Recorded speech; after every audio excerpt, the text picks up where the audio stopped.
Imagine, for a moment, the unimaginable happened. A major city is hit by a nuclear weapon. Now, no number could account for all the devastation that would result. But we can put a number on the deaths. At least we can make an educated guess based on our understanding of what nuclear blasts do to city structures and people. We'll assume the bomb is detonated in the air to maximize the radius of impact, as was done in Japan in 1945.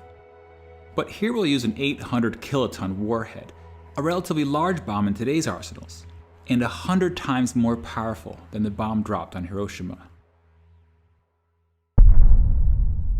Upon detonation, a fireball as hot as the sun would expand to a radius of 800 meters. Those near the blast would be vaporized. And within a 2-kilometer radius, all buildings would likely be destroyed. And we'll assume that virtually no one survives inside this area, which, based on population density, would start the death tally at 120,000 people.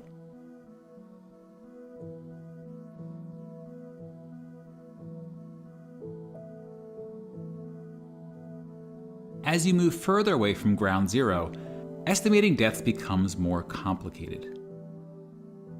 From as far away as 11 kilometers, the radiant heat from the blast would be strong enough to cause third-degree burns on exposed skin. And as you get closer to the blast, the heat becomes so intense that clothing, even skin, would ignite into flames. That said, most people in the city would be indoors or otherwise sheltered from direct exposure.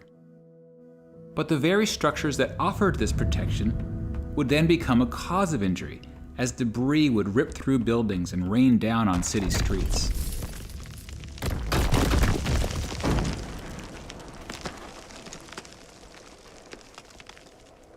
As a rough estimate, we can assume that half the people between 2 and 11 kilometers from the blast are killed, from burns, debris, smoke, collapsed buildings, and radiation sickness, which translates roughly into an additional 500,000 people. Many of these deaths will occur days, even weeks after the attack. Radiation sickness takes about a week to cause death.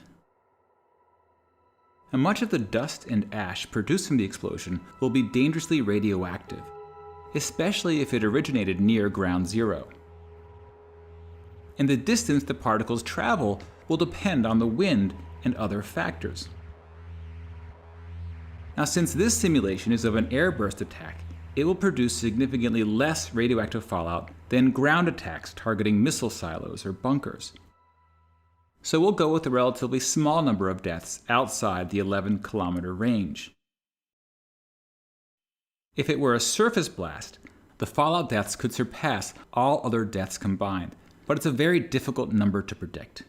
In theory, radiation deaths can be reduced if people can avoid exposure to the fallout, especially during the critical first few days. Fallout shelters were common during the Cold War, but people rarely build shelters today. And schools no longer practice nuclear war drills. We generally talk less about surviving a nuclear attack. And in a way, it's good that we're less afraid of the bomb now that the Cold War is over. When nations are less on edge, the risk of accidents is arguably reduced. But nuclear weapons remain one of the great threats to humanity. And today, we're entering a new era in nuclear weapon history. Long-standing nuclear arms treaties are being reassessed, and countries big and small face the prospect of new arms races. In part because technology is emerging that may give one side a considerable strategic advantage, notably hypersonic weapons. Current nuclear missiles travel around the Earth at high altitudes, making them visible by radar earlier in their flight.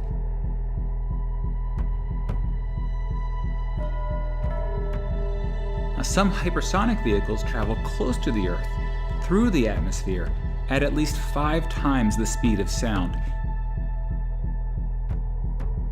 giving defending countries far less time to react. And remember that some of the most perilous moments during the Cold War occurred when countries maneuvered to reduce their opponent's reaction time. And the less time countries have to react, the more likely an accident will occur, or a rash judgment. And then you have smaller nukes that blur the line between conventional and nuclear weapons, providing a more slippery path to nuclear escalation. Now, for ordinary citizens, nuclear weapon policy may seem like a complex, even intimidating topic. But leaders often consider public perceptions when making policy.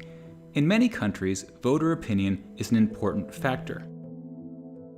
Whether you believe nuclear weapons have made the world safer or more dangerous, both sides generally agree that the bomb brings an unparalleled risk, and that there are things we can do to reduce the risk, like minimizing how many countries get the bomb, or scaling back Cold War arsenals, or stabilizing technology races, or pledging to never be the first one to strike. Such ideas have often resulted in signed treaties, some of which have held for decades. Some are at risk of expiring, and some just need a final push to become activated. By being steadfast in these efforts and not walking away from diplomatic achievements, we can continue the work of ensuring that this nightmare simulation never becomes a reality. If you would like to learn about specific policies that could help reduce the risk of nuclear war, you can find links to resources in the video notes.